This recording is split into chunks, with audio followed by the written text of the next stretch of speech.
ಶ್ರೀ ಗುರುವೇ ಸತ್ಕ್ರೇ ಆಗರವೇ ಸುಜ್ಞಾನ ಸಾಗರವೇ ಅನ್ನ ಮತಿಗೆ ಮಂಗಳವೆತ್ತು ರಾಗದಿಂಬೇಗ ಕೃಪೆಯಾಗು ಗುರುವೇ ಭಕ್ತರ ಕಲ್ಪ ತರುವೆ ಸಜ್ಜನ ಮಾನೋ ಹರವೇ ನಿಜ ಭಕ್ತಿ ಜ್ಞಾನ ವೈರಾಗ್ಯ ಮಂದಿರವೇ ಮದ್ಗುರುವೇ ಕೃಪೆಯಾಗು ದೇಶಿಕನೇ ಅನುಭಾವುಲ್ಲಾಸಕನೇ ಸಂಕಲ್ಪ ನಾಶಕನೇ ಆನ ವಾದಿತ್ರೈ ಮಲದೋಣಿ ನಾಶಕನೇ ನನಗೆ ಕೃಪೆಯಾಗು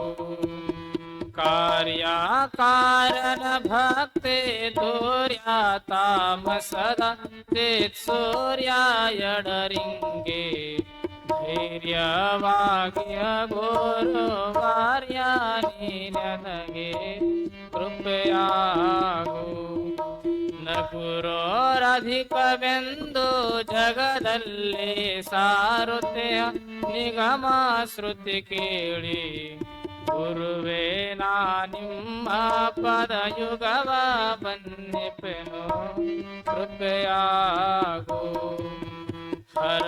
ಹರನಿಂದಾಲಧಿಕ ಸದ್ಗುರುವೆಂಬುದನು ಕೇಳಿ ಗುರುವೇ ನಾ ನಿಮ್ಮ ಚರಣವನು ನುತಿಸುವೆನು ಕರುಣಾದಿಂದ ನನಗೆ ಕೃಪೆಯಾಗು ಎಲ್ಲ ದೇವಕ್ಕೆ ನಿಮ್ಮ ಮೆಲ್ಲಡಿ ಘನವೆಂದು ಸಲ್ಲಿಗೊಮ್ಮೊಮ್ಮೆ ನುತಿಪೆ ನಾಂ ಗುರುರಾಯ ಸಲ್ಲಿಲೆಯಿಂದ ಕೃಪೆಯಾಗು ನರ ಜೀವೆಗಳಿಗೋರ್ವ ಹರನೇ ಕಾರಣ ಕರ್ತ ಶರಣ ಸಂತತಿಗೆ ಗುರುವೇ ನೀ ಕರ್ತಾನಂದ್ಯಾರ್ಗಿರ್ಪೆ ನಡಿಗೆ ಕೃಪೆಯಾಗು ಶಿವನ ಸನ್ನಿಧಿಯಾರ್ಗೆ ಭವ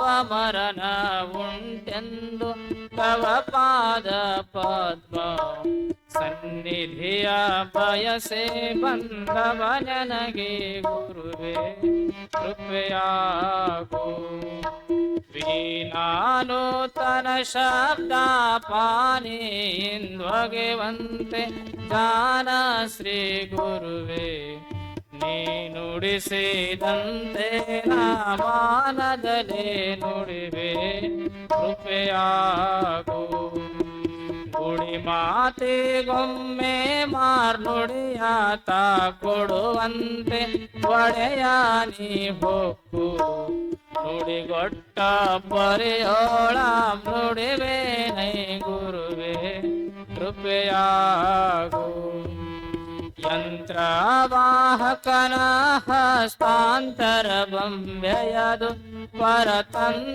ಪರತಂತ್ರದಿಂದಾಡು ವಂತೆನ್ನಾಡಿಸುವ ಸ್ವತಂತ್ರ ಶ್ರೀ ಗುರುವೇ ಕೃಪೆಯಾಗು ಸ್ವಾನುಭಾವದ ನೆಲೆಯ ನಾನೇನ ಬಲ್ಲೇನೆ ನೀವೇ ಒಳಹೊಕ್ಕು ಏನ ನುಡಿಸಿದೊಡನೆ ನಾನುಡಿವೆ ಗುರುವೇ ಕೃಪೆಯಾಗು ಹಲವು ಮಾತೇನೋ ನೀನೊಲಿದು ಪಾದವನಿಟ್ಟ ನೆಲವೇ ಸುಕ್ಷೇತ್ರ ಜಲವೇ ಪಾವನ ತೀರ್ಥ ಸುಲಭ ಶ್ರೀ ಗುರುವೇ ಕೃಪೆಯಾಗು ಕೊರಡು ಕೊನರುವುದು ಬಲು ಬರಡು ಹಯನಾಗುವುದು ಕುರುಡಂಗೆ ಕಣ್ಣು ಬಹುದು ನಿಮ್ಮೊಲುಮೆಯಂದರಿದೆ ನೈ ಗುರುವೇ ಕೃಪೆಯಾಗು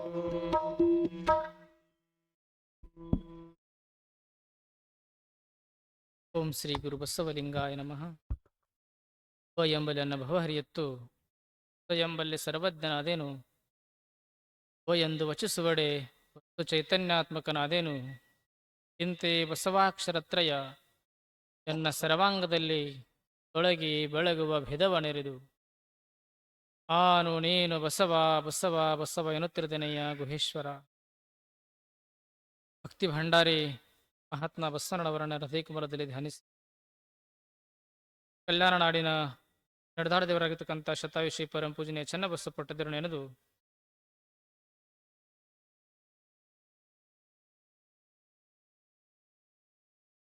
ಪರಂ ಪೂಜನೀಯ ಉಭಯಪಗಳ ಚರಣಕ್ಕೆ ಭಕ್ತಿಪೂರ್ವಕ ವಂದಿಸಿ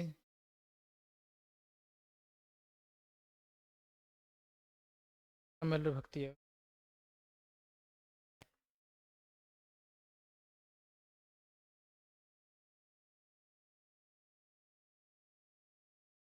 ವಚನ ದರ್ಶನ ಗುರು ಶಿಷ್ಯರ ಸಂವಾದ. ಶಾಂತಿಯನ್ನ ಬಯಸಿ ಒಬ್ಬ ಶಿಷ್ಯ ಗುರುವಿನ ಕಡೆ ಹೋಗ್ತಾ ಇದ್ದಾನೆ. ಆ ಶಾಂತಿಯನ್ನ ತುಂಬಿದಂತ ಹೃದಯದಿಂದ ಆ ಶಾಂತಿಯ ಮಾತನ್ನ ಗುರುಗಳು ಹೇಳ್ತಾ ಇದ್ದಾರೆ. ಅಂತ ಶಾಂತಿಯನ್ನು ಪಡಿಬೇಕಾಗಿತ್ತಂದ್ರೆ ಏನ ಮಾಡ್ಬೇಕಂತ ಶಿಷ್ಯ ಬಯಸಿ ಗುರುವಿನ ಸಮೀಪಕ್ಕೆ ಬರ್ತಾನ. ಅಂತ ಶಿಷ್ಯನಿಗೆ ಗುರು ತಮ್ಮ ಶಾಂತಿಯ ಮಾತನ್ನ ಓತ ಬಂತ. ಹಾಗ ಗುರುವನ್ನ ಹೇಳಿದಂತ ಪ್ರತಿಯೊಂದು ಮಾತ ಶಿಷ್ಯ ಜೀವನದಲ್ಲಿ ಪಾಲಿಸಿ ಉತ್ಕಟದ ಇಚ್ಛೆಯನ್ನು ಹೊಂದಿ ಆತ ಶಾಂತಿಯನ್ನು ಬಯಸ್ತಿದ್ದಾನೆ. ಅಂತ ಗುರು ಶಿಷ್ಯರ ಸಂವಾದ ಇಡೀ ಆ ವಚನ ದರ್ಶನದಲ್ಲಿ ನೋಡೋರಿದ್ದೀವಿ. ಆಗ ಮನುಷ್ಯನ ದುಃಖಕ್ಕೆ ಕಾರಣ ಗುರು ಹೇಳಿದರು, ಶಿಷ್ಯನೇ ಆಸೆ ದುಃಖ ಕಾರಣದ. ಈ ಆಶೆಯನ್ನು ನಿನ್ನ ಗೆಲ್ಲಬೇಕು, ಅವಾಗ ಮಾತ್ರ ನಿನ್ನ ಜೀವನ ಶಾಂತಿಪೂರ್ಣ ಆಗ್ತದೆ, ಜೀವನ ಸಮಾಧಾನ ಜೀವನ ಆಗ್ತದೆ. ಆಗ ಆಸೆಯನ್ನ ಗೆಲ್ಲಾರ್ದನೆ ಬದುಕನ್ನು ಶಾಂತಿಮಯ ಆಗೋದಿಲ್ಲ ಅಂತ. ಅದಕ್ಕೆ ಜೀವನಕ್ಕೆ ಅಂಟ್ಕೊಂಡು ಬಿಟ್ಟದಿ ಆಸೆ. ಹಾಗೆ ಆಸೆಯನ್ನು ನಾವು ಬಿಟ್ರೆ ಜೀವನದಲ್ಲಿ ಸುಖಿ ಆಗ್ತೀವಿ. ಅದ್ರ ಆಸೆಯನ್ನು ಹಿಡ್ಕೊಂಡಿರ್ತಾರ ಜೀವನ ದುಃಖಮಯ ಆಗ್ತದೆ. ಆಸೆ ಎಂಬುದು ಭವದ ಬೀಜ, ನಿರಾಶೆ ಎಂಬುದು ನಿತ್ಯ ಮುಕ್ತಿ ಅಂತ. ಆಗ ನಮ್ಮ ದುಃಖಕ್ಕೆ ಈ ಆಸೆನೇ ಕಾರಣೀಭೂತದ. ತಿಂತೇವೆ, ಯುವಕರು ತಿಂತಾರ, ಏನು ಚೀಟಿ ಗುಟ್ಕ, ಅದು ತಿನ್ನೋದ್ರಿಂದ ಏನಾಗ್ತದ, ಭವಕ್ಕೆ ಬೀಜ ಆಗ್ತದ. ಅದು ಸಣ್ಣ ವಸ್ತು ಆಶೆ ಮಾಡದ, ದೊಡ್ಡ ಹುದ್ದೆ ನೌಕರಿ ಆದ್ರ ಸಣ್ಣ ಸಣ್ಣ ವಿಷಯದ ಆಶೆ ಮಾಡದ ಎಲ್ಲವನ್ನ ಕಳ್ಕೊಂಡ. ದೇಹ ಹೋಯ್ತು, ಮನಸ್ಸಿನ ಸ್ವಾಸ್ಥ್ಯ ಹೋಯ್ತು, ರೊಕ್ಕ ಹೋಯ್ತು, ನೆಮ್ಮದಿ ಹೋಯ್ತು, ಸಮಾಜದ ಗೌರವ ಹೋಯ್ತು, ಎಲ್ಲಾ ದುಃಖ ಕಾರಣೀಭೂತ. ಯಾವುದು ಸಣ್ಣವಾದ ಆಶೆ. ತಿನ್ನಬಾರ್ದನ್ನ ತಿಂದ ಜೀವನೆಲ್ಲಾ ದುಃಖಮಯ ಆಯ್ತು. ಅವಾಗ ಹೋದ, ಇದ್ದವ್ರ ಕಣ್ಣೀರು ಸುರಿಸಕ್ ಶುರು ಮಾಡಿದ್ರು. ಮಕ್ಕಳನ್ನ ಬಿಟ್ಟು ಹೋಗೇ ಬಿಟ್ಟತ್ತ. ಕ್ಯಾನ್ಸರ್ ಆಯ್ತ್ರಿ, ಹೋದರಿ. ಯಾಕೆ? ಸಣ್ಣ ವಸ್ತುನ ಆಶೆ ಮಾಡದ.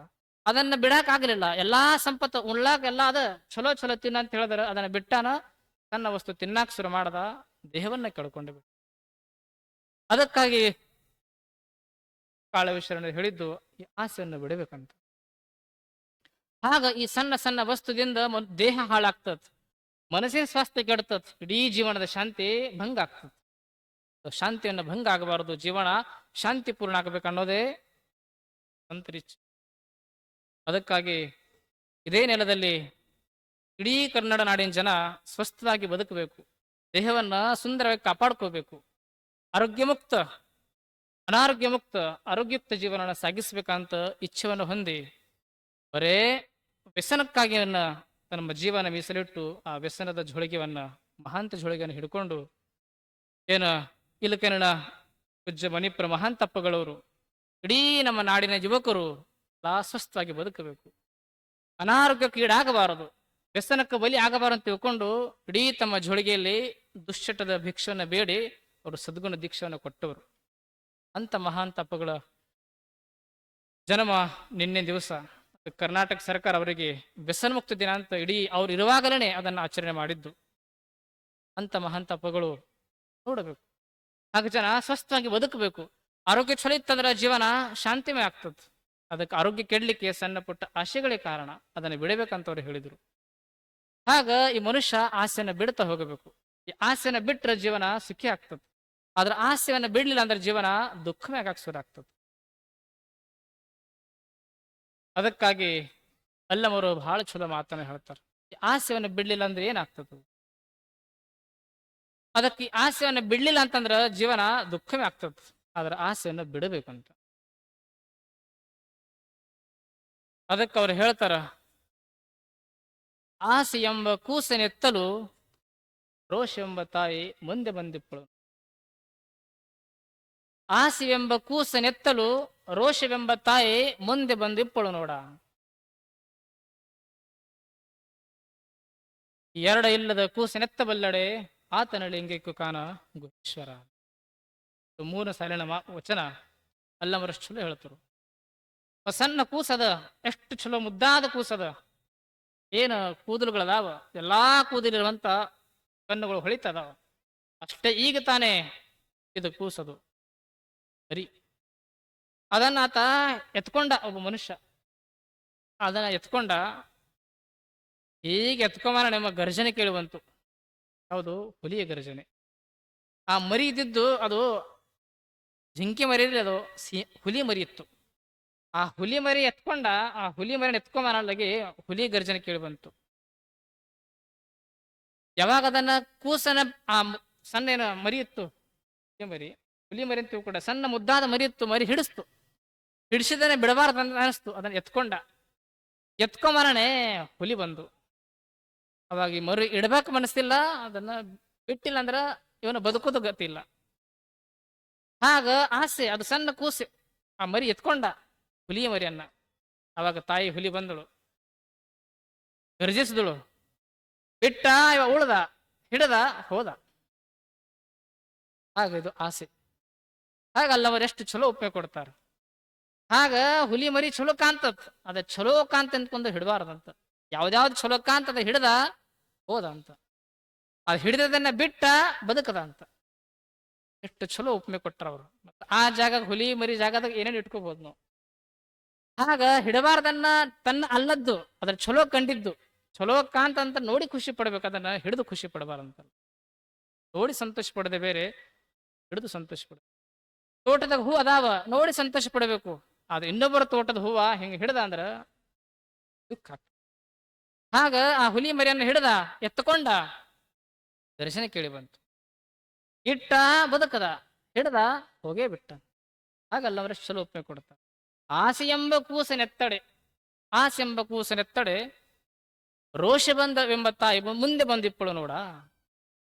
ಆಸೆಯನ್ನ ಪಡೆದ ಮತ್ತು ರೋಷ ಬರಾಕ್ ಶುರು.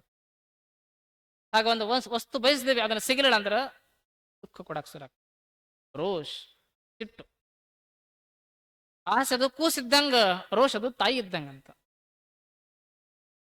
ಆಗ ರೋಷ ಅಂತ ತಾಯಿ. ಆಗ ಆಸೆಯಿಂದಲೇ ರೋಷ ಹುಟ್ಟೋದಂತ. ಆಸೆ ಗಟ್ಟಿಗೊಳ್ತು, ರೋಷ ಉಂಟಾಗ್ತದೆ. ಅದೇ ರೋಷ ಗಟ್ಟಿ ಆಯ್ತು, ಅದು ದ್ವೇಷ ಆಗಿ ಪರಿಣಮಿಸಿಕೊಳ್ತದೆ. ಜೀವನ ದುಃಖವೇ ಆಗಾಕ್ ಶುರು ಆಗ್ತದೆ. ನಮ್ಮ ಉಪಮೆ ಕೊಡ.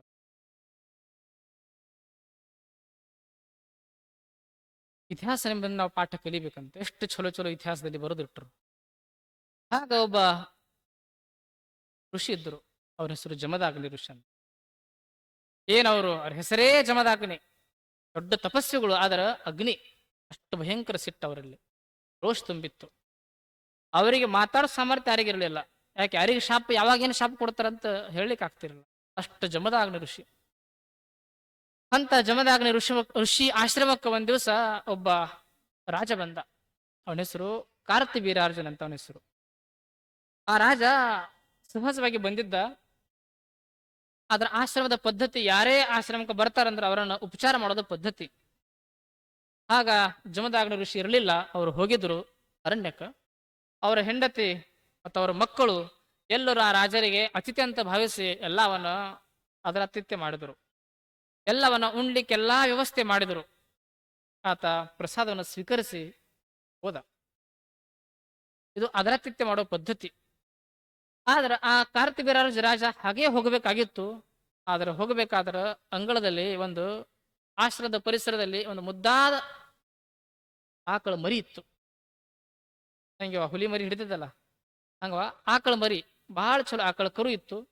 ಆ ಆಕಳ ಕರು ಅವನಿಗೆ ಹಿಡಿಸ್ತು. ಆ ಆಕಳ ಕರನ್ನ ಹಿಡಿಸ ಅವನ ತಕೋಬೇಕು ಅನ್ನಿಸ್ತು. ಮತ್ತ್ಯಾಕೆ ನಾನಂತ ರಾಜ ಅವ್ರಿಗೇನು ಕೇಳಂತ ತಿಳ್ಕೊಂಡು ಆ ಆಕಳ ಕರು ಎತ್ಕೊಂಡು ಹೋಗೇ ಬಿಟ್ಟತ್ತ. ದೊಡ್ಡ ರಾಜ ಆದ್ರ ಹೇಳಿದ್ರೆ ಕೊಡ್ತಿದ್ರು, ಆತ ಕೊಡ್ಲಿಕ್ಕಿಲ್ಲ. ಆದ್ರೆ ಕೇಳಬೇಕಾಗಿತ್ತು, ಆದ್ರೆ ಆತ ಕೇಳಲಿಲ್ಲ. ಯಾಕೆ ಕರು ಹಿಡಿಸ್ತು, ತಕೊಂಡು ಹೋದ ಅಂತ. ಹೀಗೆ ಮನುಷ್ಯ ಅನಿಸ್ತದೆ, ಯಾವ್ದು ಹಿಡಿಸ್ತದ ತಗೋತಾನ, ಪರಿಣಾಮ ಅಂತ ಅನುಭವಿಸ್ತಿರ್ತಾನೆ. ಯಾಕೆ ಒಂದು ರೋಷ ಎಂಬ ತಾಯಿ ಅದಾಳ. ಆಗ ಆ ಕರುವಿನ ಹಿಡ್ಕೊಂಡು ಎತ್ಕೊಂಡು ಹೋದ. ಸಾಯಂಕಾಲ ಜಮದಾಗ ಋಷಿ ಬರ್ತಾರ. ಬರೋಣ ಅವಾಗ ಆಕಳು ಬಂದಿತ್ತು, ಅರಣ್ಯಕ್ಕೆ ಮೈದು, ಕರು ಇರಲಿಲ್ಲ. ಆಕಳು ಅಂಬಾ ಅಂಬ ಅಂತ ಒಳಕ್ ಶುರು ಮಾಡ. ಈ ಆಕಳು ಯಾಕೆ ಕರಿತ ಅಂತ ತಿಳ್ಕೊಂಡು ಜಮದಾಗ ಋಷಿ ಕೇಳ್ತಾರ. ಅದ್ರ ಕರು ಇರಲಿಲ್ಲ. ಕರು ಎಲ್ಲಿ ಹೋಯ್ತಂತ ಅವ್ರು ಮೊದಲೇ ಸಿಟ್ಟು ಅವ್ರಿಗೆ. ಸಿಟ್ಟಿನ ಭಯದಿಂದ ಕೇಳಿದ್ರೆ ಕರು ಎಲ್ಲಿ ಹೋಯ್ತಂತ. ಅವಾಗಿದ್ದ ಎಲ್ಲಾ ವಾಸ್ತವಾಂಶ ಹೇಳಿದ್ರು. ಹೀಗೊಬ್ಬ ಕಾರ್ತಿವೀರ್ಯಾರ್ಜುನ ರಾಜ ಬಂದಿದ್ದ, ಎಲ್ಲ ಅವನಿಗೆ ಅದರತಿತ್ಯ ಮಾಡಿದ್ದೀವಿ, ಆದ್ರೆ ಅವ ಹೇಳಾರ್ದನೆ ಆ ಕರುವನ್ನ ಒಯ್ದ ಅಂತ ಅಂದರು. ಇಷ್ಟು ಸಿಟ್ಟಾಯ್ತು, ಯಾಕೆ ರೋಷ್ ತುಂಬಿತ್ತು.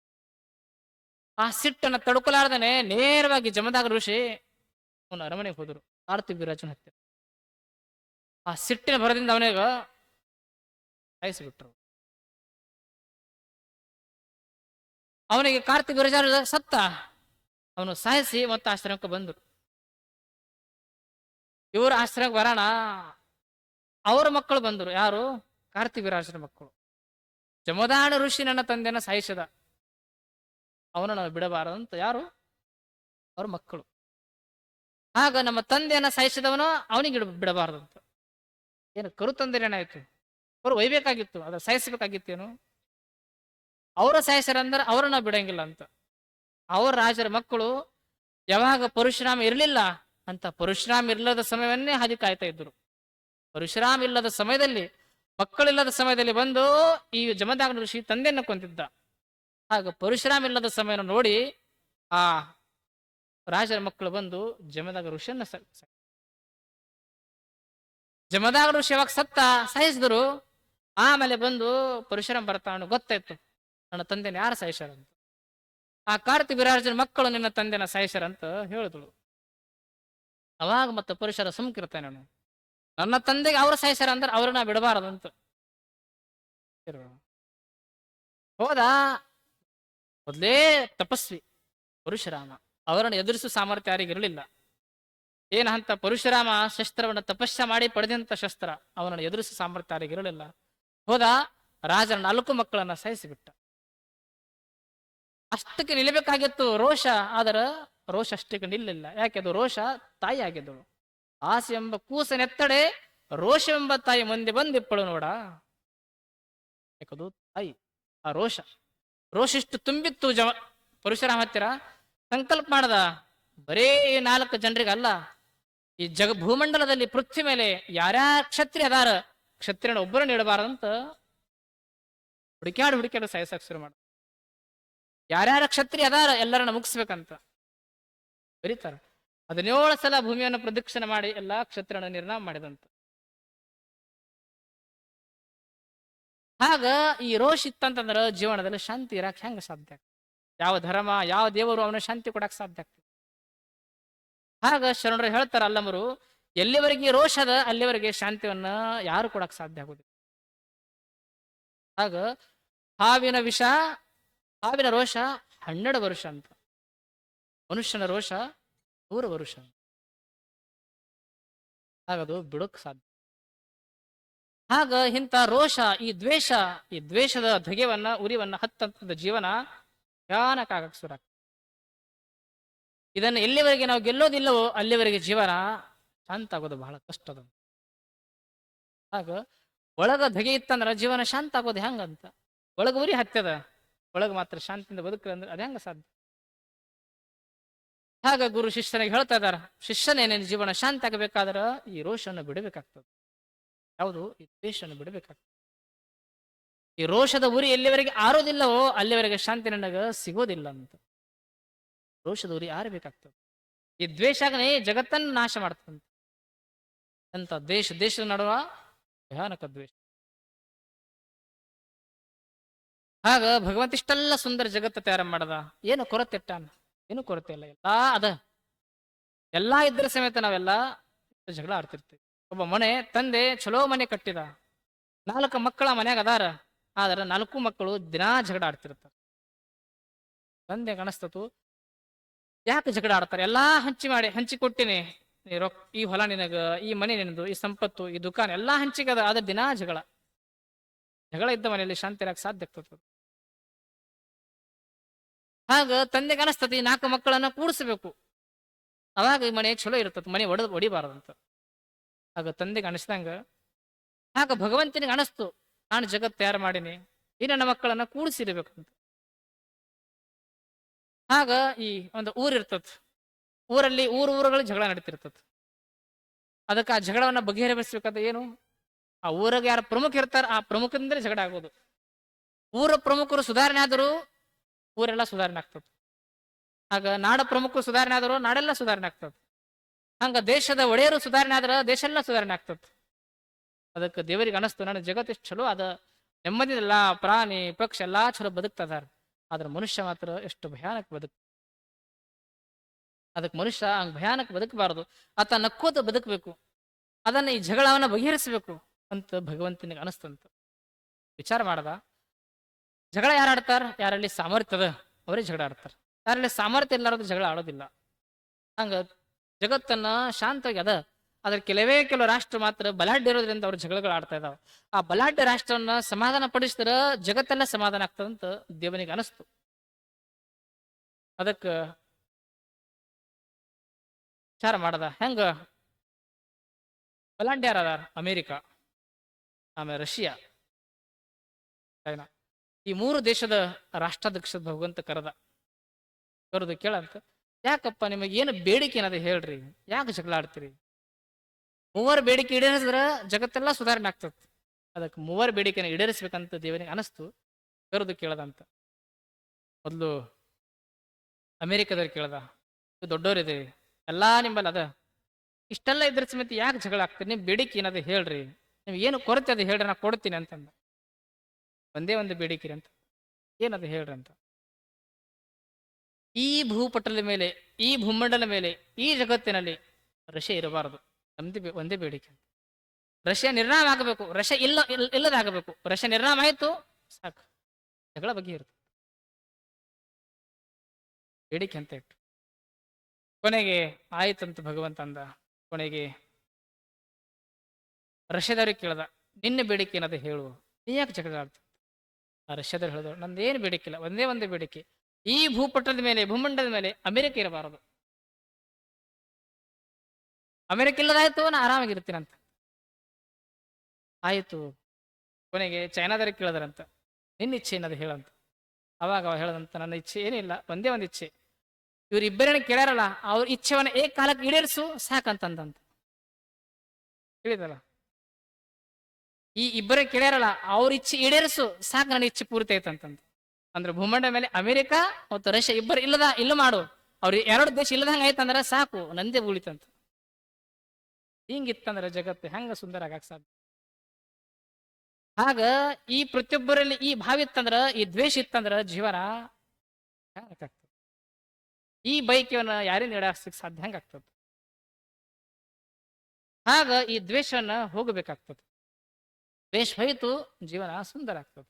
ಆದ್ರೆ ಪ್ರತಿಯೊಬ್ಬರಲ್ಲಿ ಏನಾಗ್ತದೆ? ನಮ್ಮದೇ ನಡಿಬೇಕು, ನಮ್ಮನ್ನು ಬಿಟ್ಟು ಬೇರೆ ಜಗತ್ತಲ್ಲಿ ಯಾರು ಇರಬಾರದು. ಎಂತ ದ್ವೇಷನ್ನ ಹೊತ್ಕೊಂಡು ದೇಶವನ್ನ ಮುನ್ನಡೆಸಿದ್ರ ಹೆಂಗ್ ಉಳ್ಯಾಕ್ ಸಾಧ್ಯ? ಅದಕ್ಕೆ ಅಲ್ಲಮರು ಹೇಳ್ತಾರ, ಆಸೆವೆಂಬ ಕೂಸಿನೆತ್ತಲು ರೋಷವೆಂಬ ತಾಯಿ ಮುಂದೆ ಬಂದಿಪ್ಪಳು ನೋಡ, ಎರಡಿಲ್ಲದ ಎತ್ತ ಬಲ್ಲಡೆ ಆತನ ಲಿಂಗಿಕ್ಕೆ ಕಾಣ ಈಶ್ವರ. ಎರಡನೇ ಇರಬಾರದು. ಎರಡಿಲ್ಲದ ಕೂಸನೆತ್ತ ಬಲ್ಲಡೆ ಆತನ ಲಿಂಗಿಕ್ಕೆ ಕಾಣ ಗುಹೇಶ್ವರ. ಆಸೆ ಮತ್ತು ರೋಷ ಎರಡನೇ ಇರಬಾರದಂತ. ಇಲ್ಲದಾಯ್ತು, ಆತ ಭಗವಂತನಿಗೆ ಪ್ರಿಯ ಆದಂತ, ಅವನನ್ನ ಭಗವಂತ ಎತ್ತುಕೊಳ್ತಾನ. ಆದರೆ ಎರಡನ್ನ ತೊಳೆಯೋದು ಬಹಳ ಕಷ್ಟ. ಇವೆರಡು ಹೋದು ಜೀವನ ಸ್ವರ್ಗ ಆಗ್ತದೆ, ಜೀವನ ಸುಂದರ ಆಗ್ತದೆ.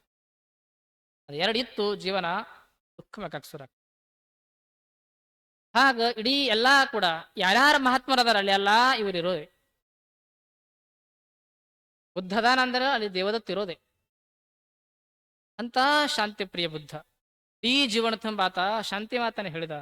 ಆದ್ರೆ ಅವರ ಸಮೀಪಕ್ಕೆ ದೇವದತ್ತಿದ್ದ. ಇಡೀ ಸಂಘದ ಪ್ರಮುಖನನ್ನ ಮಾಡು ಅಂತ ದೇವದತ್ತ ಕೇಳದ.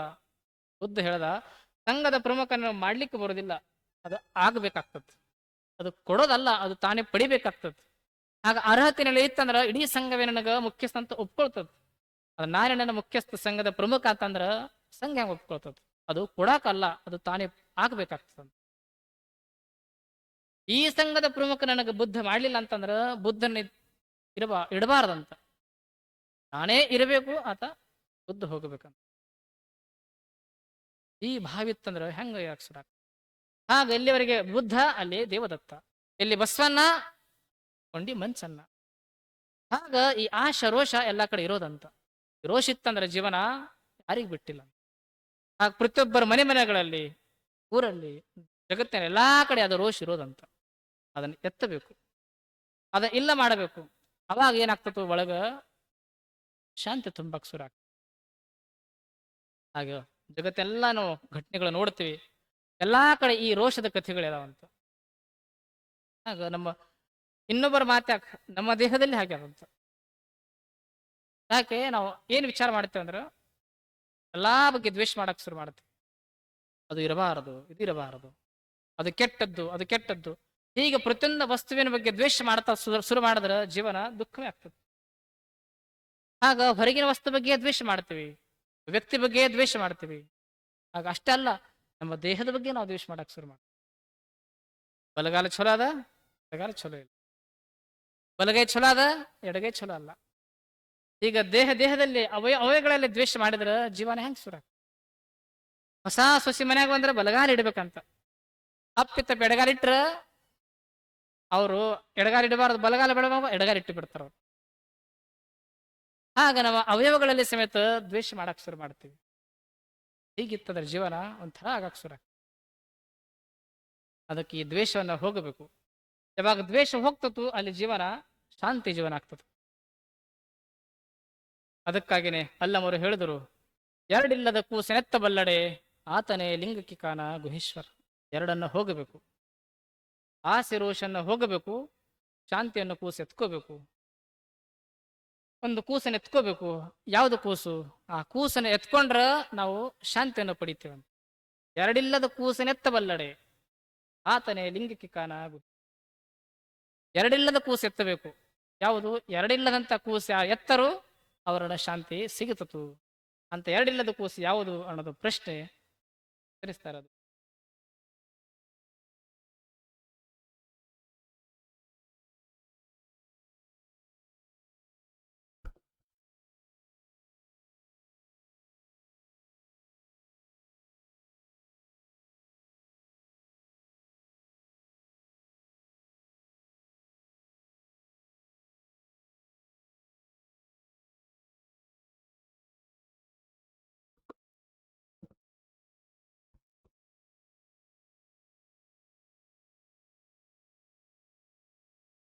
ಓಂ ಶ್ರೀ ಗುರು ಬಸವಲಿಂಗಾಯ ನಮಃ.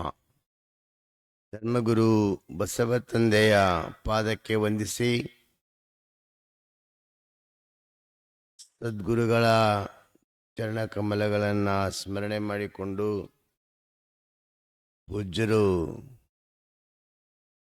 ಪೂಜ್ಯರಿಗೆ ಶರಣಾರ್ಥಿ ಅರ್ಪಿಸಿ ತಮ್ಮೆಲ್ಲರಿಗೂ ಶರಣಾರ್ಥಿ. ಅವರು ಒಂದೇ ಸವನೆ ಪ್ರವಚನ ಧಾರೆ ಬರ್ತಾ ಇದೆ. ಇನ್ನೂ ಒಂದು ಸ್ವಲ್ಪ ಬಂದ್ರೆ ಟೈಮೇ ಮುಗಿತಿತ್ತು. ಬಹಳ ಒಳ್ಳೆ ಚಿಕ್ಕ ವಯಸ್ಸಿನಲ್ಲಿ ಜ್ಞಾನ ಮತ್ತು ಆಚರಣೆ ನಮ್ಮೆಲ್ಲ ಗುರುಗಳಲ್ಲಿ ಆಚರಣೆಯಲ್ಲಿ ನಂಬರ್ 1 ಅವರೇ. ಮತ್ತ ಎಲ್ಲಕ್ಕಿಂತ ವಿನಯ ನಂಬರ್ 1 ಅವರೇ. ಯಾರ ಫೋಟೋ ಇಳಿಸಪ್ಪರಿ ಹಳ್ಳು ಮರಿ ಆಯ್ತಾರ, ಅಲ್ಲೇ ಇರ್ತಾರ. ಅವ್ರ ಕ್ಯಾಮ್ರಾ ತಗೊಂಬ ದೂರ ಹೋಯ್ತಾರ. ಅಂದ್ರೆ ಈ ವಯಸ್ಸಿನಾಗ ಅಂಥ ಭಾವ ಬರಬೇಕಾದ್ರೆ ಅದು ಭಾಳ ಅಂಥ ಗುರುಗಳೆಲ್ಲ ಸಿಕ್ಕಿದ್ದು ನಮ್ದು ಒಂದು ಪುಣ್ಯನೇ ಅಂತ ಹೇಳ್ಬೇಕಾಯ್ತು. ಇವತ್ತ ಭಾಳ ಚಂದ ವಿಷಯ ಹೇಳಿದ್ರು. ಗುರು ಶಿಷ್ಯರ ಸಂವಾದ ಶಾಂತಿ ಸಿಗಬೇಕಾದ್ರೆ ಏನು ಮಾಡ್ಬೇಕಪ್ಪ? ನಿನ್ನ ಆಸೆ ಬಿಡಬೇಕು. ಆಸೆ ಬಿಡಬೇಕಾದ್ರೆ ಮತ್ತೆ ರೋಷ ಬಿಡಬೇಕು, ದ್ವೇಷ ಬಿಡಬೇಕು. ಮನುಷ್ಯನಿಗೆ ಚಂದ ಬದುಕಲಿಕ್ಕೆ ಅಡ್ಡಿ ಮಾಡಂಥವೇ ಇವು ಶತ್ರುಗಳು. ರೋಷ, ದ್ವೇಷ. ರೋಷ ಅಂದ್ರೇನು? ಸಿಟ್ಟು, ಕೋಪ. ಅದಕ್ಕೆ ಹೇಳ್ತಾರ, ಈ ಕೋಪ ಮತ್ತು ದ್ವೇಷ ಇವೆರಡೂ ಭಾಳ ಶತ್ರುಗಳು. ಕೋಪವೆಂಬುದು ಪಾಪದ ನೆಲೆಗಟ್ಟು ಅಂತ ಹೇಳ್ಯಾರ ಸರ್ವಜ್ಞ. ಕೋಪ ಅಂಬುದು ಅದು ಪಾಪದ ನೆಲೆಗಟ್ಟಪ್ಪ. ಅದಕ್ಕಂಥ ಕೋಪ ಕಳೆದು ಬಿಡ್ರಿ. ಸ್ವಲ್ಪ ದ್ವೇಷ ಅಳೆದು ಬಿಡ್ರಿ. ಕೋಪ ಹೋದ್ರೆ ಆ ದ್ವೇಷ ಸ್ವಲ್ಪ ತಂತಾನೆ ಹೋಗ್ತದೆ. ಅದಕ್ಕೆ ಕೋಪ ಅಂದ್ರೇನು? ಸಿಟ್ಟು. ಕೆಲವರಿಗೆ ಸಿಟ್ಟು ಭಾಳ ಬೇಗ ಬರ್ತದೆ. ಕೆಲವರಿಗೆ ಸಣ್ಣ ಸಣ್ಣ ವಿಷಯಕ್ಕೂ ಸಿಟ್ಟು ಬರ್ತದೆ. ಬರಬಾರದು. ಶಾಂತವಾಗಿರಬೇಕು, ಸಮಾಧಾನ ಇರಬೇಕು, ತಾಳ್ಮೆ ಇರಬೇಕು. ತಾಳ್ಮೆ ಇತ್ತು ಎಂಥ ಸಿಟ್ಟಿನ ಮನುಷ್ಯ ಬಂದ್ರು ನಾವು ಒಬ್ಬರು ಬರ್ತಾರೆ, ಭಾಳ ತೋಳೇರ್ಸ್ಕೊಂಡೇ ಬರ್ತಾರೆ, ಹೆಂಗೆಂಗೋ ಬರ್ತಾರೆ. ಅವ್ರು ಏರ್ಸ್ಯಾರ ನಾವು ಆಗಿಂದಾಗ ಏರ್ಸಿದ್ರೆ ಮುಗಿತ್ ಕತ್ತಿ. ಹೇಳಿಲ್ಲ ಜಮದಾಗ್ನಿ? ಹಾ, ಒಂದು ಆಕಳು ಕರು, ಭಾಳೇನಲ್ಲ, ಒಂದು ಆಕಳು ಕರುವಿನ ಸಲುವಾಗಿ ಋಷಿ ಸತ್ತ, ಆ ರಾಜ ಸತ್ತ, ರಾಜನ ಮಕ್ಕಳು ಸತ್ರು, ಋಷಿ ಮಕ್ಕಳು ಸತ್ರು, ಮತ್ತು ಇಡೀ ವಂಶನೇ ಸುತ್ತಿ ನಾಶ ಮಾಡಿದ್ರು ಅಂತ ಹೇಳ್ತಾರೆ. ಎದಕ್ಕೆ? ಆಕಳು ಕರು. ಹಂಗಿರ್ತದದು. ಮನುಷ್ಯ ಸಾಣದೇ ಇರ್ತದ, ಭಾಳ ಸಾಣದೇ ಇರ್ತದ. ಈ ಹಿಂಗೆ ಗುರುಗಳು ಒಬ್ಬ ಶಿಷ್ಯ ನಡೆದಿದ್ರಂತ. ಹೋಗ್ತಿದ್ರು, ಅಲ್ಲಿ ಕಿರಾಣಿ ದುಕಾನ್ದಾಗ ಇದ್ದ. ಗುರುಗಳೇ ಜರ ಒಳಗೆ ಪಾದ ಇಟ್ಟು ಹೋಗ್ರಿ ಅಂತಂದು ಆ ಪಾದ ಇಟ್ಟವ. ಒಳಗೆ ಪಾದ ಇಟ್ಟು ದರ್ಶನ ಮಾಡಿದ್ರು. ಅವರು ಪಾದ ಪೂಜೆ ಮಾಡಿಕೊಂಡ್ರು. ಗುರುಗಳು ಆದವ್ರಿಗೆ ಕೊಟ್ಟರು. ಇದು ಮಾಡಾಗ ಅಲ್ಲಿ ಕಿರಾಣಿ ದುಕಾನ್ ಅಂದಮೇಲೆ ಎಲ್ಲ ಸಾಮಾನು ಇರ್ತವೆ ಅಲ್ಲ. ಅಲ್ಲೊಂದು ಕೊಬ್ಬರಿನೇ ಡಬ್ಬಿ ಇತ್ತು. ಅದು ಚಳಿಗಾಲ ದಿವಸ ಇತ್ತು. ಅದು ಹೆಂಗಾಗಿತ್ತು ಅಂದ್ರೆ ಹೆಪ್ಪುಗಟ್ಟಿ ತಾಪಾಗಿತ್ತು, ತುಪ್ಪಾಗಿದಂಗೆ ತಾಪಾಗಿತ್ತು. ಅವ ಏನು ಮಾಡ್ದ? ಶಿಷ್ಯ, ಇವರು ಈ ಕಡೆ ಪಾದ ಪೂಜೆದಾಗಿದ್ದರು, ಅವ ಆ ಕಡೆ. ಆ ಬಟ್ ಹಿಂಗೆ ಮಾಡ್ದ, ಹಿಂಗೆ ಅದು ಆ ಗಟ್ಟಂತೂ ಕೊಬ್ಬರಿ ಎಣ್ಣಿದ ಹಿಂಗೊಂದು ಗೆರೆ ಹೇಳ್ದ. ಅದು ಕೈಗಿಟ್ಟು ಮೆತ್ತದಲ್ಲ, ಹಿಂಗೆ ನೋಡ್ದ, ಅಲ್ಲೇ ಕಂಬಕ್ಕೆ ಒರೆಸ್ದ. ಒರೆಸಿ ಇವ್ರು ಪೂಜೆ ಆಯಿತು. ನಡೆದ್ರು ಗುರುಗಳು. ನಡೆದು ಅಲ್ಲೊಂದು ಧರ್ಮಶಾಲಾ ಇತ್ತು, ಕುಂತರು, ಸ್ನಾನ ಮಾಡಿ ಪೂಜೆ ಮಾಡಿಕೊಂಡ್ರು. ಗುರುಗಳು ಕೇಳಿದ್ರು, ಶಿಷ್ಯ ಅಲ್ಲಿ ದುಕಾನ್ದಾಗ ಕುಂತಾಗ ಸುಮ್ಮನೆ ಈ ಕೊಬ್ಬರಿ ಡಬ್ಬಿಯಾಗ ಯಾಕೆ ಹಿಂಗೆ ಕೈ ಹಾಕಿದಿ? ಹಿಂಗೆ ಹಾಕಿ ಯಾಕೆ ಹಂಗೆ ಹೊರದಿ? ಹೋಗ್ಲಿ ಗುರುಗಳೇ, ಅದೇನು ದೊಡ್ಡ ಮಾತು. ಸುಮ್ಮನೆ ಚಂದ ಬೆಳ್ಳು ಕಾಣಿಸ್ತು, ಕೈ ಹಚ್ಬೇಕನ್ನಿಸ್ತು. ಹಿಂಗೆ ನೋಡ್ದ, ಹಿಂಗೆ ಮೆತ್ತ ಕಂಬಕ್ಕೆ ಒರೆಸದ. ಅಲ್ಲೋ ನೋಡಿ, ಅಲ್ಲಿ ಕಿಟಕಿದಾಗ ನೋಡಿ ಹೆಂಗೆ ನಡೆದದಲ್ಲಿ ಯುದ್ಧ. ಅದೇನಾಗಿತ್ತು, ಕಂಬಕ್ಕೆ ಒರೆಸಿದ ಮೇಲೆ ಅಲ್ಲಿ ನೊಣಗಳು ಜಮಾಯಿಸಿದ್ದು. ಅದು ತಿನ್ಬೇಕಂತ ಹಲ್ಲಿ ಬಂತು. ಹಲ್ಲಿಗೆ ತಿನ್ಬೇಕಂತ ಒಂದು ಬೆಕ್ಕು ಬಂತು. ಆ ಬೆಕ್ಕಿಗೆ ತಿನ್ಬೇಕಂತ ಗೌಡ್ರ ನಾಯಿ ಬಂತು. ಆ ಗೌಡ್ರ ನಾಯಿ ಬಂದದ್ ಬೆಕ್ಕಿಗೆ ಹಿಡಿಬೇಕಂಬಂದ್ರೆ ಅವನ ಬುಟ್ಟೆಗೆಲ್ಲ ಟಣ್ಣ ಸಿಡಿದ್ರೆ ಅವ ಇಂಥ ಬಡಿಗೆ ತಗೊಂಡು ಆ ಗೌಡ್ರ ನಾಯಿ ಟಂಕ ಮುರಿದ. ಟಂಕ ಮುರಿದ ಸಲುವಾಗಿ ಆ ಕಡೆ ಒಂದು ಗೌಡ್ರ ನಾಯಿಗೆ ಹೆಂಗೆ ಟಂಕ ಮುರಿದೀನಿ ಅಂತ ಅವ್ರ ಜಗಳ ನಡೆದಿತ್ತಲ್ಲಿ. ನೋಡು, ಈಟೆ ಮಾಡಿದಿಲ್ಲ, ಈಟೆ ಇದು ಈಟೆ ಇಷ್ಟೇ ಇತ್ತು, ಜಗಳ ನಡೀತು. ಗುನ್ಗೋರ್ ನಡಿ, ಮುಂದಿನ ಊರಿಗೆ ಹೋಗಾರ ನಡಿ ಮತ್ ಇದು ಕಾರಣ. ಹಂಗ ವಿಷಯ ಸಣ್ಣದೇ ಇರ್ತದ, ದ್ವೇಷದ ಉರಿ ಹತ್ತಿದ್ರ ಅಗಾಧವಾದ ನಾಶ ಆಗ್ತದೆ. ಸಾವಿರಾರು ಜನ ಅದಕ್ಕೆ ಬೆಲೆ ಕೊಡಬೇಕಾಯ್ತು. ಅದಕ್ಕೆ ದ್ವೇಷ ಒಳ್ಳೇದಲ್ಲ, ದ್ವೇಷ ಎಂದೂ ಒಳ್ಳೇದಲ್ಲ. ಅದಕ್ಕೆ ಬಸವಣ್ಣವ್ರು ಹೇಳ್ತಾರೆ, ಹೇಳಿಲ್ಲೇನು, ಏನಂತ ಹೇಳ್ತಾರೆ? ತನಗೆ ಮುನಿಯುವವರಿಗೆ ತಾ ಮುನಿಯಲೇಕಯ್ಯ, ಅವರಿಗಾದ ಆಗೇನು ತನಗಾದ ಆಗೇನು, ಅವರಿಗಾದ ಹೇಗೇನು. ತನುವಿನ ಕೋಪ ತನ್ನ ಹಿರಿತನದ ಕೇಡು, ಮನದ ಕೋಪ ತನ್ನ ಅರುಹಿನ ಕೇಡು. ಮನೆಯೊಳಗಣ ಕಿಚ್ಚು ಮನೆಯ ಸುಟ್ಟಲ್ಲದೆ ನೆರೆಮನೆಯ ಸುಡದು ಕಾಣ, ಕೂಡಲ ಸಂಗಮ ದೇವ. ಭಾಷೆಯಲ್ಲಿ ಹೇಳ್ತಾರೆ ನೋಡಪ್ಪ, ನನಗೆ ಮುನಿಯುವವರಿಗೆ ತಾ ಮುನಿಯಲೇಕಯ್ಯ, ಅವರು ಮುನಿದಾರಂದ್ರೆ ನಾನ್ಯಾಕೆ ಮುನಿಲಿ? ಹಿಂಗ ಸ್ವಲ್ಪ ಸಮಾಧಾನದಿಂದ ಹೋಗ್ಬೇಕು, ಸ್ವಲ್ಪ ಸಮಾಧಾನದಿಂದ ಹೋಗ್ಬೇಕು. ಸಮಾಧಾನ ಹೋಗ್ಲಿಲ್ಲ ಅಂದ್ರೆ ಅಲ್ಲಿ ಅನಾಹುತ ಬಹಳ ಆಗ್ತದ. ತಾಳ್ಮೆ, ಸಹನಶೀಲತೆ, ಯಾರಲ್ಲಿ ತಾಳ್ಮೆ ಇರ್ತದ, ನಮ್ಮ ಗುರಿ ಒಳ್ಳೆ ಗುರಿ ಸಾಧಿಸ್ಬೇಕಂತ ಯಾರಿಗಾದ್ರೂ ಇದ್ರೆ, ಜೀವನದಲ್ಲಿ ತಾಳ್ಮೆ ಇತ್ತು ಅಂದ್ರೆ ಖಂಡಿತವಾಗಿ ಅವ 100ಕ್ಕೆ 100 ಗುರಿ ಸಾಧಿಸ್ತಾನ ಅನ್ನೋದು ಯಾರೂ ಮರಿಬಾರದು. ಆ ತಾಳ್ಮೆನೇ ಮನುಷ್ಯನ ಬದುಕನ್ನ ಎತ್ತರಕ್ಕೆ ಒಯ್ಯೋದು. ಆ ತಾಳ್ಮೆನೇ ಮನುಷ್ಯನ ಜೀವನವನ್ನ ಎತ್ತರಕ್ಕೆ ಒಯ್ಯೋದು. ಬಸವಣ್ಣನವ್ರಿಗೆ ಬರ್ತಿಲ್ಲೇನು?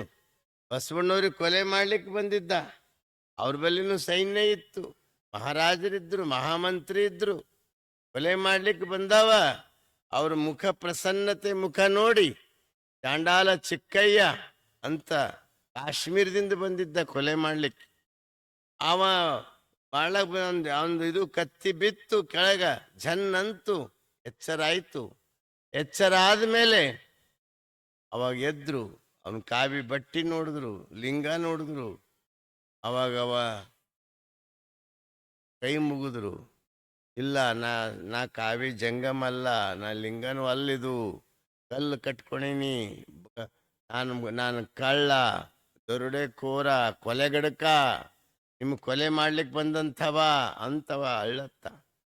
ಇಲ್ಲಪ್ಪ, ನೀ ಕೊಲೆಗಡಕಲ್ಲ, ನೀನು ಚಾಂಡಾಲ್ ಅಲ್ಲ, ನೀ ನಿಜಲಿಂಗ ಚಿಕ್ಕಯ್ಯ, ನಿಜಲಿಂಗ ಚಿಕ್ಕಯ್ಯ ಅಂತ ಹೇಳ್ದ. ಎಂಥ ವಿಶಾಲ ಭಾವ. ಬಂಡಿ ಮಂಚಣ್ಣ ನಿರಂತರವಾಗಿ ತ್ರಾಸ ಕೊಟ್ರು ಅಷ್ಟೇ ಪ್ರಸನ್ನತೆಯಿಂದ ಇರ್ತಿದ್ರು ಬಸವಣ್ಣವ್ರು. ನಮಗೆ ಬರ್ತದೆ ಮನ್ಯಾಗ ಒಂದು ಸ್ವಲ್ಪ ಒಬ್ರದೊಬ್ರು ಏನಾರ ಅಂದ್ರೆ ಮನೆಗಿನ ಮನೆಗೆ ಧಾಪ್ ಧೂಪ್ ಧಾಪ್ ಧೂಪ್ ಧಾಪ್ ಧೂಪ್ ಶುರು ಆಗ್ತದೆ. ಹಂಗಾಗಬಾರ್ದು. ಯಾರ ಒಬ್ರು ಸಣ್ಣವರಾಗಬೇಕು. ಅದ್ರಾಗ ಏನು ಹೋಗ್ತದೆ? ಯಾರ ಒಬ್ರು ಸ್ವಲ್ಪ ಅಡ್ಜಸ್ಟ್ ಮಾಡ್ಕೋಬೇಕು.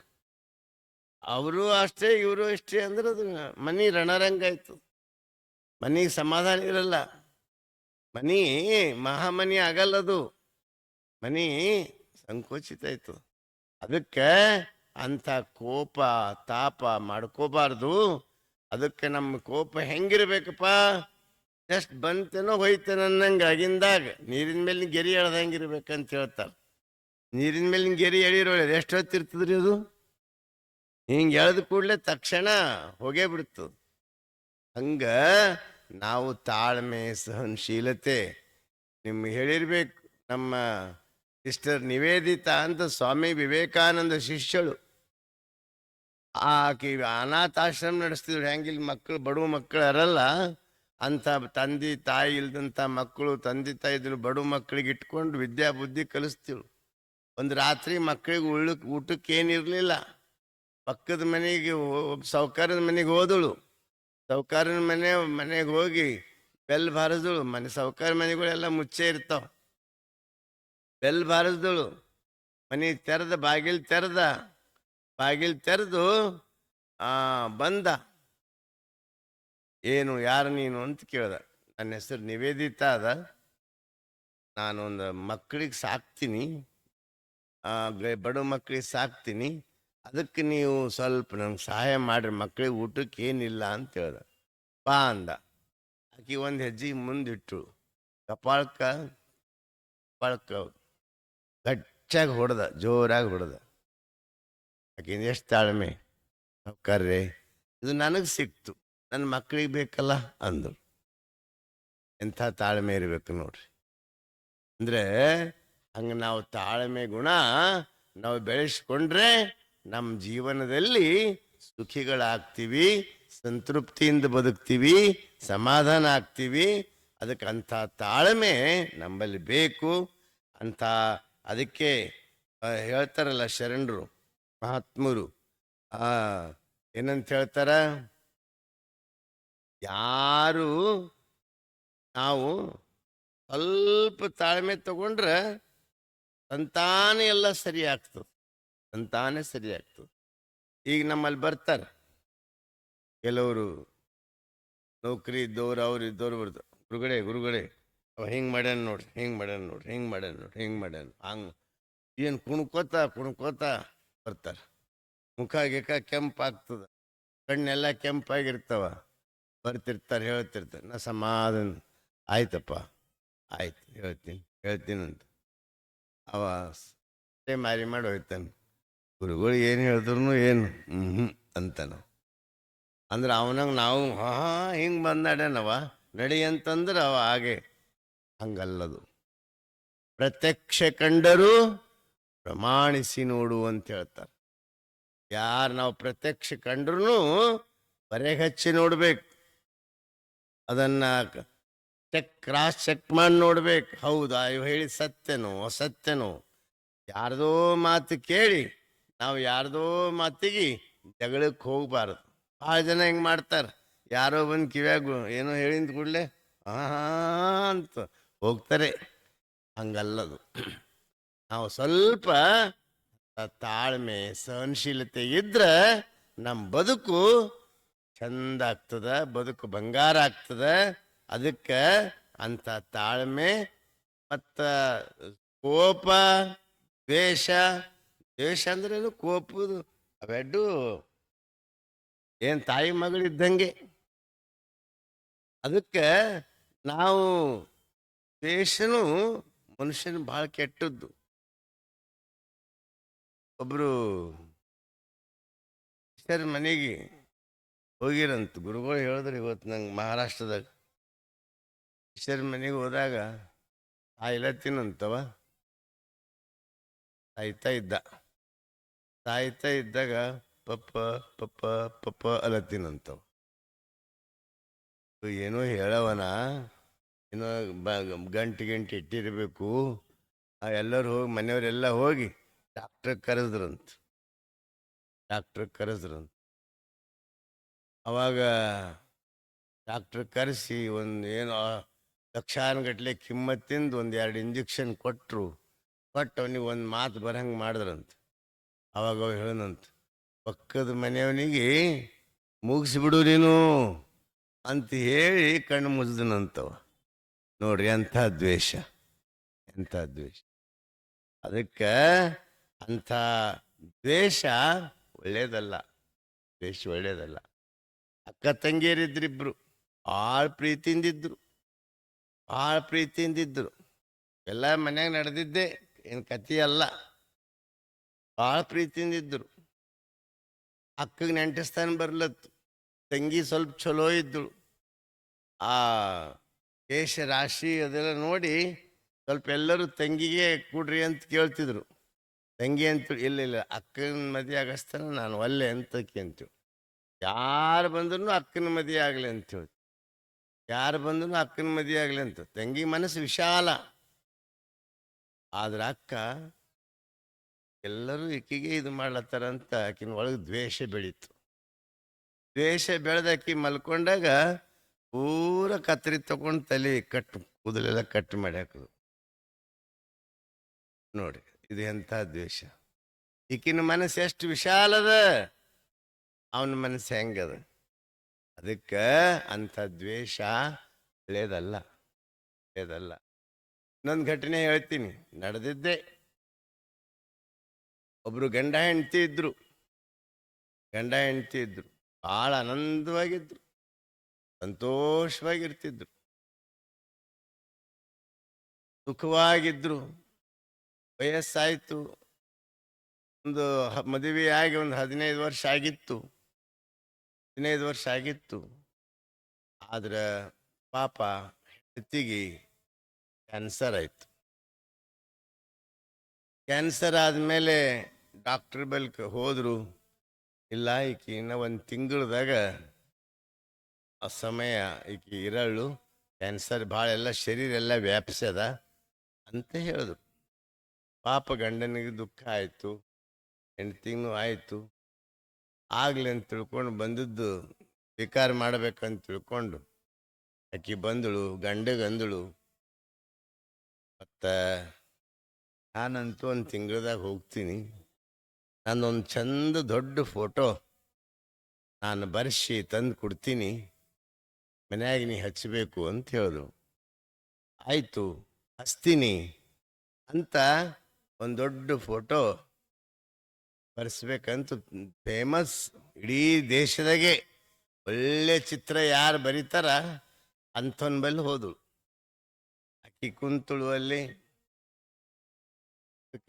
ಕಲಾವಿದರೆ, ನನ್ನೊಂದು ಸಣ್ಣ ವಿನಂತಿ ಅದ, ನೀವು ದುಡ್ಡು ಎಷ್ಟು ತಗೋತ್ರಿ ತಗೋರಿ, ಆದ್ರೆ ನಾ ಹೆಂಗಿದ್ದ ನಾ ಇದ್ದಂಗೆ ಚಿತ್ರ ಬರಿಬೇಕು. ಈ ಚಿತ್ರ ಎಷ್ಟಿರಬೇಕು, ನಾ ಎಷ್ಟು ಇದ್ದಲ್ಲ ಅಷ್ಟಿರಬೇಕು. ಅಂದ್ರೆ ನಾ 5.5 ಫೀಟ್ ಇದ್ದ, ನಾ 5.5 ಫೀಟಿನ ದೊಡ್ಡ ಚಿತ್ರ ಬರಿಬೇಕು. ಅದು ಗ್ಲಾಸ್ ಹಾಕಿ ಚಂದಾಗಿ ಮಾಡಿಕೊಡ್ಬೇಕು ಅಂತ ಹೇಳ್ದ. ಆಯಿತು ಬರ್ಕೊಡ್ತೀನಿ ಅಂತ ಆಕೆಗೆ ಅಲ್ಲೇ ಮುಂದೆ ಕೂಡ್ಸೆ ಅವ ಚಿತ್ರ ತೆಗಿಲಕ್ಕೆ ಪ್ರಾರಂಭ ಮಾಡ್ದ. ಮುಂದೆ ಕೂಡ್ಸೆ ಎಲ್ಲ ಚಿತ್ರ ಚಂದಾಗಿ ಚಿತ್ರ ತೆಗೆದು ಚಿತ್ರ ತೆಗಿತಾ ಎಲ್ಲ ಕಲರ್ ಗಿಲರ್ ಎಲ್ಲ ಚಂದ ಹಚ್ಚಿ ಆಕೆ ಇನ್ನೊಂದು ರಿಕ್ವೆಸ್ಟ್ ಮಾಡಿಕೊಂಡು, ಏನಂದ್ರೆ, ಇಲ್ಲ ಇಲ್ಲಿ ಕೊಳ್ಳಗೊಂದು ವಜ್ರದ ಹಾರ ಹಾಕ್ರಿ ಅಂತಂದು. ಚಿತ್ರದಾಗ ವಜ್ರದ ಸರ ಹಾಕ್ರಿ ಅಂದು. ಆಕಿ ಅವಂದ, ನಿನಗೆ ಹಾರನೇ ಇಲ್ಲಲ್ಲ, ಇದಕ್ಕೆ ಯಾಕೆ ಹಾಕ್ಲಿ ನಾನು ಅಂತ ಕೇಳ್ದ. ಇಲ್ಲ, ನಾ ಹಾಕಲ್ಲತ್ತೀನಲ್ಲ, ಹಾಕ್ರಿ ನೀವು. ಅಲ್ಲ ನಿನ್ನ ಕೊಳ್ಳಾಗೆ ಇಲ್ಲ, ಇದಕ್ಕೆ ಯಾಕೆ ಹಾಕ್ಲಿ ನಾನು? ನಿನ್ನ ಕೊಳ್ಳಾಗ ಹೆಂಗದ, ನೀನು ಹೆಂಗಿದ್ದೆ ಹಂಗೆ ಬರಿ ಅಂದಿದ್ದಿ, ನಿನ್ನ ಕೊಳ್ಳಾಗ ಏನದ ಅದೇ ಹಾಕಿದ್ದನ, ಮತ್ತು ವಜ್ರದ ಹಾರ ಯಾಕೆ ಹಾಕ್ಲಿ? ಇಲ್ಲ ನಾ ಹಾಕಂತ ಹೇಳತ್ತೀನಲ್ಲ, ಹಾಕಬೇಕು. ಇಲ್ಲ ಯಾಕೆ ಹಾಕಬೇಕು ಹೇಳು, ನಾ ಹಾಕ್ತೀನಿ ಅಂದವ. ಇಲ್ಲ, ವಜ್ರದ ಹಾರ ಹಾಕು, ನಾ ಮನ್ಯಾಗ ಹಚ್ತೀನಿ. ಹೆಂಗೂ ನನ್ನ ಗಂಡ 1 ತಿಂಗಳದ ನಾ ಸಹಿತ ಡಾಕ್ಟ್ರ್ ಹೇಳ್ಯಾರ, ಅವ ಇನ್ನೊಂದು ಮಾಡ್ಕೋತಾನ. ಮಾಡ್ಕೊಂಡ್ಮೇಲೆ ಆಕಿ ಹೊಸಕಿ ಬರ್ತಾ ನನ್ನ ಕೊಳ್ಳಾಗ ವಜ್ರದ ಹಾರ ನೋಡ್ತಾ, ಆಕಿನ ಕೊಳ್ಳಾಗ ವಜ್ರದ ಹಾರ ನನಗೂ ಕೊಡು, ನನಗೂ ಹಾಕು. ದಿನಾ ಅವನಿಗೆ ಕಿರಿಕಿರಿ ಕೊಡ್ತಾ, ಅವನ ವಜ್ರದ ಹಾರ ಮಾಡ್ಲಾಕ ರೊಕ್ಕ ಇರಲ್ಲು, ಅವ ಏನು ಕೊಡಲ್ಲ. ಆಕಿ ನೀನು ಸರಿ ಜಗಳ ಆಡಲ ಬಿಡೋಳು. ಆಕಿ ಅವ ಸುಖದಾಗ ಇರಬೇಡದು, ಅವನಿಗೆ ಹೆಂಗಾರ ಮಾಡಬೇಕು. ದಿನ ಕಿರಿಕಿರಿ. ನನ್ನ ಫೋಟೋ ನೋಡಿ ಮೊದಲನೇ ಹೆಂಡ್ತಿನೇ ಚಲೋ ಇದ್ದಳಲ್ಲ ಅಂತ ಅವ ನಂಗೆ ನೆನೆಸ್ಬೇಕು. ಮತ್ತು ನೋಡ್ರಿ ಎಂಥ ಬಯಕೆ. ಮತ್ತೆ ಹಿಂಗೆ ಮಾಡಿರ್ಗಿನ್ನ ಯಾರ ಪುಣ್ಯ.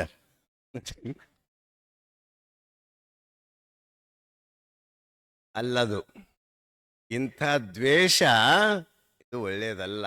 ಅದಕ್ಕೆ ಶರಣರು, ಮಹಾತ್ಮರು, ಸಂತರು, ಜ್ಞಾನಿಗಳು ಯಾರು ಸ್ವಲ್ಪ ನಮಗೆ ಪ್ರೀತಿ ದ್ವೇಷ ಮಾಡಿದ್ರು ನಾವು ಅವರಿಗೆ ಹಾಕದೇನು ಹೂವಿನ ಹಾರನೇ ಹಾಕಬೇಕೇ ವಿನಃ ದ್ವೇಷಕ್ಕೆ ದ್ವೇಷ ಅಲ್ಲ. ದ್ವೇಷಕ್ಕೆ ದ್ವೇಷ ಉತ್ತರ ಅಲ್ಲ. ದ್ವೇಷಕ್ಕೆ ಪ್ರೀತಿನೇ ಉತ್ತರ.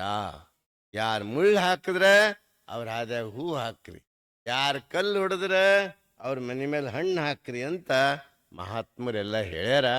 ಅದಕ್ಕೆ ನಾವು ಅಂಥ ದ್ವೇಷವನ್ನ ಬಿಟ್ಟು ಸ್ವಲ್ಪ ತಾಳ್ಮೆ, ಸಹನಶೀಲತೆ, ಶಾಂತಿ. ನಿಮ್ಗೆ ಗೊತ್ತದ, ಹೇಳಿರ್ಬೇಕು, ನಾನು ಭಾಳ ಸಲ ಹೇಳಿರ್ಬೇಕು. ಈ 12ನೇ ಶತಮಾನದೊಳಗೆ ದಸರಯ್ಯ ಅಂತಿದ್ದ, ದಸರಯ್ಯ ಅಂತ ಶರಣಿದ್ದ, ಭಾಳ ದೊಡ್ಡ ಶರಣ. ಅವನದು ವಚನಗಳದಾವ. ದಸರಯ್ಯ ಅಂದ್ರೆ ಪರಿಸರ ಪ್ರೇಮಿಯವ. ಅವ ಪರಿಸರ ಪ್ರೇಮಿ, ಗಿಡ ಹಚ್ತಿದ್ದ, ಹೂ, ಪರಿಸರ ಎಲ್ಲ ನಿರ್ಮಾಣ ಮಾಡ್ತಿದ್ದ. ಅವ ಒಂದು ದಿವಸ ದಿನಾ ಲಿಂಗ ಪೂಜಕ್ಕ ಹೂ ಬಿಡಿಸ್ಕೋತ ಬರ್ತಿದ್ದ. ಒಂದು ದಿವಸ ಏನಾಯ್ತು, ಅವಾಗ ಒಂದು ಟೊಂಗಿ ಹಿಂಗೆ ಹೂ ತಗೊಳಕ್ ಹೋಗಿ ಹಿಂಗೆ ಕೆಳಗೆ ಮಾಡ್ದ, ಟೊಂಗಿ ಮುರಿತು. ಟೊಂಗಿದಿಂದ ಹಿಂಗೆ ರಸ ಬರ್ತದಲ್ಲ, ಮುರಿದ ತಕ್ಷಣ ಆ ರಸ ನೋಡ್ದ, ಅವನ ಮನಸ್ಸಿನ ಮೇಲೆ ಪರಿಣಾಮ ಆಯ್ತು. ಅರೇ, ಇದಕ್ಕೂ ಜೀವ ಇರ್ತದಪ್ಪ, ನಾನು ಇನ್ನು ಮುಂದೆ ಇದಕ್ಕೆ ಹಿಂಸೆ ಕೊಡಬಾರ್ದು ಅಂತ ನಿರ್ಣಯ ಮಾಡ್ದ. ಅಂದಿನಿಂದ ಸಸ್ಯಗಳಲ್ಲಿನೂ ಜೀವ ಅದ ಅಂತ ತಿಳ್ಕೊಂಡು ಅವ ಏನು ಮಾಡ್ದ ಅಂದ್ರೆ ಗಿಡ ಕೆಳಗೆ ಹೋಗಿ ಸಾರಿಸಿ ಸ್ವಚ್ಛ ಮಾಡಿ ಬರ್ತಿದ್ದ. ಸಾಯಂಕಾಲ ತಾನಾಗೇ ಉದುರಿದ ಹೂವು ಅಷ್ಟೇ ಅವ ಲಿಂಗಕ್ಕೆ ಏರಿಸ್ತಿದ್ದ.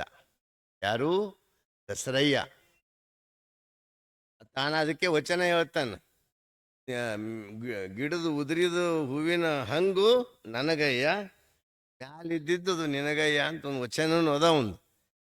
ಅವಾಗ ಆ ಗಿಡದಿಂದ ಉದುರಿ ಬಿದ್ದಿದ್ದು ಮಾತ್ರ ಎಸ್ತಿದ್ದ. ಹೀಗೆ ಅವನ ಪರಿಸರ ಪ್ರೀತಿ ನೋಡಿ, ಅವನ ಶಾಂತ ಸ್ವಭಾವ ನೋಡಿ, ಅವನ ಸಮಾಧಾನದ ಸ್ವಭಾವ ನೋಡಿ, ಸ್ವಲ್ಪ ಯಾರ ಗರೀಬರು ಇರ್ತಾರಲ್ರಿ, ಅವ್ರಿಗೆ ಸ್ವಲ್ಪ ಸತಾಯಿಸ್ಬೇಕಂತಾರೆ. ಒಂದೊಂದು ಒಬ್ಬೊಬ್ರು ಇರ್ತಾರ ಹಂಗೆ, ಭಾಳ ಸಾಧು ಇದ್ರು ಭಾಳ ಸ್ವಲ್ಪ ಸತಾಯಿಸ್ತಿರ್ತಾರೆ. ಹಂಗೆ ಅವರು ಕೆಲವರು, ಒಬ್ಬ ಮೋಟ್ ಮಲ್ಲಯ್ಯ ಅಂತಿದ್ದ. ಮೋಟ್ ಮಲ್ಲಯ್ಯ ಅಂದ್ರೆ ಅವನ ಕೈ ಎಲ್ಲ ಮಂಡಾಗಿದ್ದು. ಯಾಕೆ ಮಂಡಾಗಿದ್ದು ಅಂದ್ರೆ ಅವ ಪಾಪದ ಕೆಲಸ ಮಾಡಿ ಅವನಿಗೆ ಶಿಕ್ಷೆ ಆಗಿತ್ತು, ಕೈ ಕಡ್ದಿರು ಅವನಿಗೆ. ಆದ್ರೂ ಅವನಿಗೆ ಇನ್ನೂ ಅರು ಆಗಿಲ್ಲ. ಆವಾಗ ಅವನಿಗೆಲ್ಲರೂ ಹೇಳಿದ್ರು, ನಿನಗಿಷ್ಟು ದುಡ್ಡು ಕೊಡ್ತೇವು, ನೀ ದಸರನಿಗೆ ಚಿಟ್ಟು ತರಿಸಿ ಅವನಿಗೆ ಮೈಯೆಲ್ಲ ಗುದ್ದಿ ಬರಬೇಕು ಅಂತ ಹೇಳೋದು. ಅವಾಗ ಮನೆಗೆ ಹೋದ, ಕಾವಿ ಹಾಕ್ಕೊಂಡು ಬಟ್ಟೆ ಹಾಕ್ಕೊಂಡು ಹೋದ. ಜಂಗಮರು ಬಂದಾರಂತ ಬನ್ನಿ ಬನ್ನಿ ಅಂದ. ಒಳಗೆ ಹೋಗಿ ಕುಂತ, ಹೋಗೋಣ ಹೊಡಿಲಕ್ಕೆ ಶುರು ಮಾಡ್ದ ಮಂಡಗೈಲಿ. ಸಿಕ್ಕಾಪಟ್ಟೆ ಮೈಯೆಲ್ಲ ಹೊಡೆದು ಹೊಡೆದು ಹೊಡೆದು ಹೊಡೆದು ಹೊಡೆದು ಹೊಡೆದು ಹೊಡೆದು ಪೂರ್ಣವಾಗಿ ಅವನೇ ಮೂರ್ಛೆ ಹೋಗಿಬಿದ್ದ. ಯಾರು? ಹೊಡೆಯವ ಮೋಟ್ ಮಲ್ಲಯ್ಯನೇ ಮೂರ್ಛೆ ಹೋಗಿಬಿದ್ದ. ಅವಾಗ ಇವ್ರು ಅಂದ್ರಂತ, ಅಯ್ಯೋ ಪಾಪ, ಎಷ್ಟು ನಿನ್ನ ಕೈ ನೊಂದವು ಅಂತ ತಿಳ್ಕೊಂಡು ಅವ್ನು ಕೈಕಾಲು ಒತ್ಲತ್ತರಂತೆ. ಯಾವಾಗ ಮೋಟ್ ದಸರಯ್ಯ ಮೋಟ್ ಮಲ್ಲಯ್ಯನ ಕೈಕಾಲು ಒತ್ತಿದ ತಕ್ಷಣ ಅವನ ಹೃದಯದಲ್ಲಿರ್ತಕ್ಕಂಥ ಪಾಪದ ಬೀಜ ನಾಶ ಆಗಿ ಕಣ್ಣಾಗ ನೀರು ಧಾರಾಕಾರ ಎರೆದು ಪಶ್ಚಾತ್ತಾಪದ ಕಣ್ಣೀರಿನಿಂದ ದಸರಯ್ಯನಿಗೆ, ನನ್ನ ತಪ್ಪಾಯ್ತು, ನನ್ನ ಜೀವನ ಇನ್ನು ಮುಂದೆ ನಾ ಒಳ್ಳೆ ರೀತಿಯಿಂದ ನಿನ್ನ ಶಿಷ್ಯನಾಗಿ ನಡ್ಕೋತೀನಿ, ನನಗೆ ಕ್ಷಮಿಸು ಅಂತ ಕಣ್ಣಿನಿಂದ ಅವನಿಗೆ ಪಾದಕ್ಕೆ ಅಭಿಷೇಕ ಮಾಡ್ದ ಅಂತ ಬರೀತಾರೆ ಶರಣರು ಚರಿತ್ರೆಯಲ್ಲಿ ಬರ್ತದೆ.